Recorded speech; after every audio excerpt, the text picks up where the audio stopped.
In the Old Testament, पुराने नियम में according to the law of Moses, मूसा की व्यवस्था के अनुसार Israelites were to rest on the Sabbath day Israeli लोगों से अपेक्षा थी कि सब्बात के दिन वो विश्राम from करें all their activities. और सारे अपने कामकाज से विश्राम ले। But in the New Testament, लेकिन नए नियम में according to the law of Christ, यीशु मसीह के व्यवस्था के अनुसार you and I are required to operate from the premise of rest. जरूरी है कि हम और आप जो है विश्राम की जगह से कार्यशील हो। For a Christian, rest is a must. एक मसीह के लिए जो है विश्राम बहुत ही ज्यादा महत्वपूर्ण है। Many of us do not understand the power of rest. हम में से बहुत लोग जो है इस बात में जो सामर्थ्य है उस सामर्थ्य को समझते नहीं The हैं। ones who rest in the Lord Jesus वे लोग जो यीशु मसीह में विश्राम करते हैं do greater exploits than the one who go around working. वो उनके मुकाबले में बहुत ही ज्यादा बातों को हासिल करते हैं जो अपने ही बलबूते से काम करते हैं। This morning I want us to learn a lesson or two from the heaven itself. और इस सवेरे के वक्त हम चाहते हैं कि हम कुछ सीखें स्वर्ग से।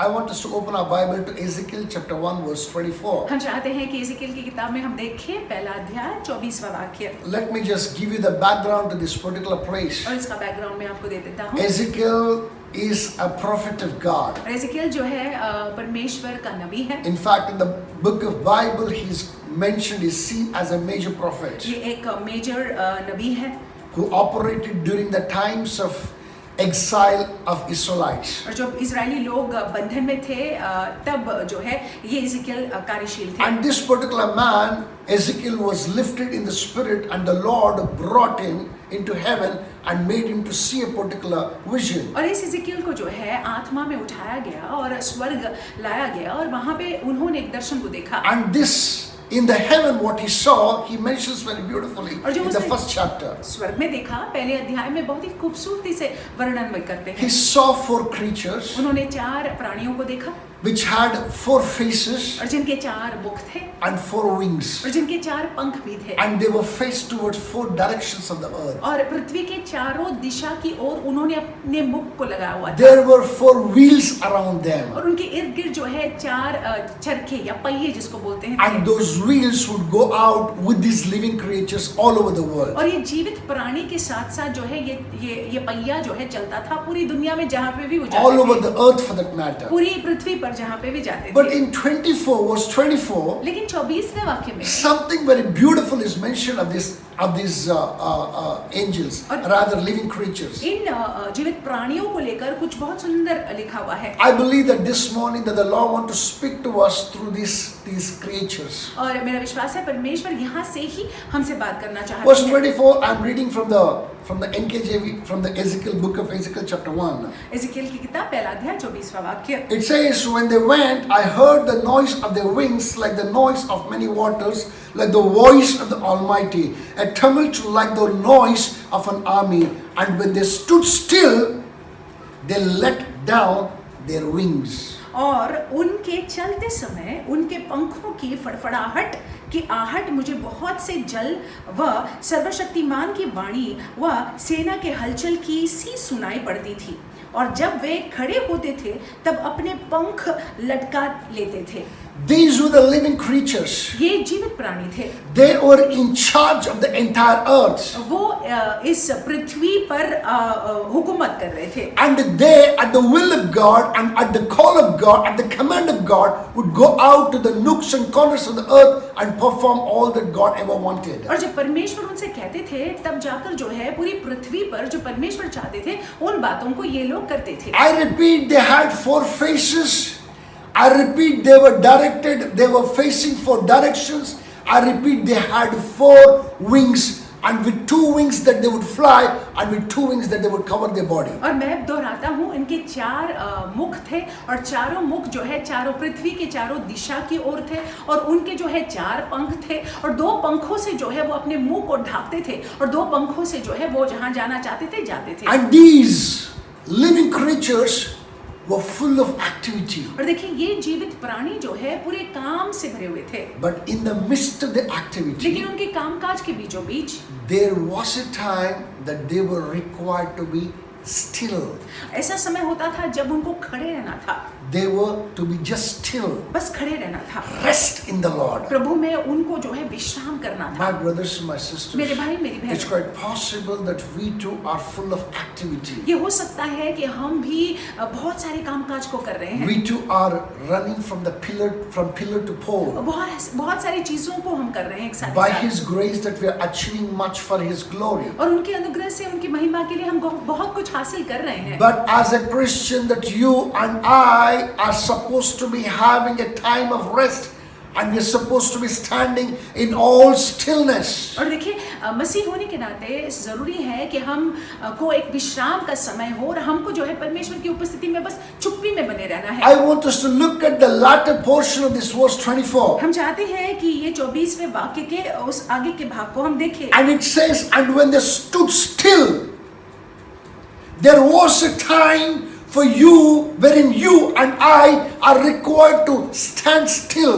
लिखा हुआ है जब वे खड़े होते थे, इसका मतलब है वो बस बने होते थे वहां पे। जरूरी है कि हम और आप जो है बने रहे। You know that there is a posture that you and I need to take in our hearts and in our minds, in our the very core of our being. और ऐसा एक हमने एक पोस्चर या एक उस तरह से हमने अपने आप को जो है खड़ा करना है अपने हृदय में और अपनी आत्मा में। When we stand in the stillness of our being, और जब हम जो है चुप्पी में परमेश्वर के सामने खड़े रहते हैं, that's when we behold the Lord. तब जाकर जो है हम परमेश्वर को देख पाते हैं। There was a time that these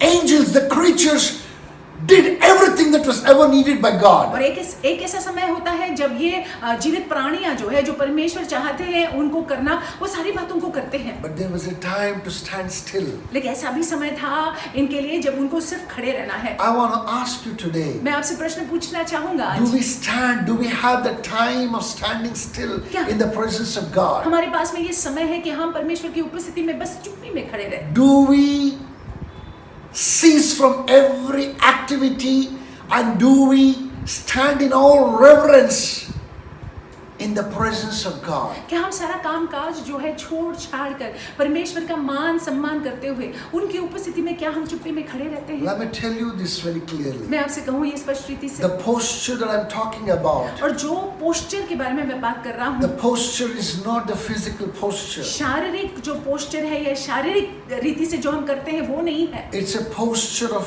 your entire being. आप जो है परमेश्वर के सामने अपने आप को किस रीति से It's प्रस्तुत a करते posture हैं? of your mind. आपका मन किस रीति से है परमेश्वर It's के a सामने? posture of your heart. आपका हृदय परमेश्वर के सामने किस रीति से है? It's a posture that would please God. और आप जो है किस रीति से, किस तरह से है जिसकी वजह से परमेश्वर प्रसन्न है? Rever God. परमेश्वर का मान सम्मान My करिएगा। brothers, my मेरे sisters, भाइयों मेरी बहनों, this posture is needed जरूरी है कि हम परमेश्वर का मान सम्मान करें। if you're looking to rest in the Lord. अगर हम और आप चाहते हैं कि हम परमेश्वर में विश्राम करें। Further down it says very clearly, verse 24, further down in the last portion we're looking at, and let down their wings. और लिखा हुआ है आगे चलकर तब अपने पंख लटका लेते हैं। They covered with 2 wings their body, और 2 पंखों से वह अपने शरीर को ढकते थे। and the 2 wings which they would use to go around with the activities, they lowered it down. और 2 पंख जो उड़ने के लिए वो उपयोग करते थे, यहाँ वहाँ जाने के लिए, वो पंखों को वो लटका देते थे। You know what? क्या आप जानते हैं? Many of us may kneel before the Lord, हम इससे बहुत लोग जो है परमेश्वर के सामने घुटनों पर आते तो हैं, but it's quite possible our mind is still in the market. लेकिन ये हो सकता है कि हमारा मन जो है वो बाजार में है। Our body is in the posture of kneeling. और हमारा शरीर जो है वो घुटनों पर आया हुआ है, वो आकार लिया हुआ है, But our mind is nowhere close to it. लेकिन हमारा मन जो है वो भटक चुका है। We don't wait. We हम- don't seek.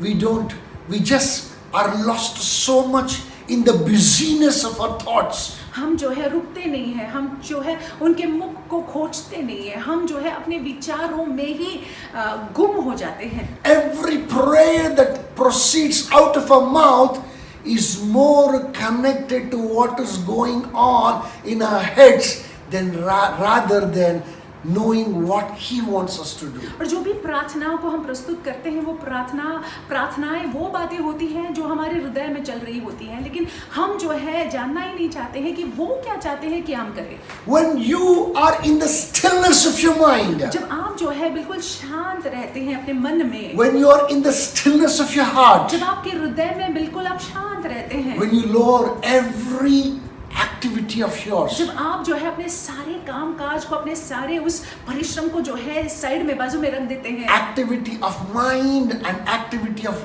heart, activity of your will and activity of your desires, that is when that you will experience heaven on earth. तो देखिए, आपके मन में जो आप सोच रहे हैं, आपके हृदय में जो आप सोच रहे हैं, आपके कामकाज के बारे में आप सोच रहे हैं, जो सोच विचार कर रहे हैं, उसको अगर आप जो है थोड़ा सा आप बाजू में रखते हो, तब जाकर जो है आप कुछ प्राप्त कर पाओगे। The living creatures, जीवित प्राणी, the most powerful ones, बहुत ही सामर्थ्यशील, that were in control of the entire earth, जो इस पूरे पृथ्वी पर अपना हुकूमत चला रहे थे, they knew the secret वो इस बात को जानते थे to be at rest in the presence of God. कि परमेश्वर की उपस्थिति में कैसे विश्राम में बने रहना है। Those ones who understand and learn a lesson from these living creatures, और वे लोग जो समझते हैं और इनसे सीखते हैं, you will do great and mighty exploits in His kingdom. आप जो है परमेश्वर के राज्य में महान बातों को करेंगे। You will do great and mighty exploits in your personal life, अपने व्यक्तिगत जीवनों में आप महान बातों को करेंगे। professional life, आपके कामकाज के जीवन में, in every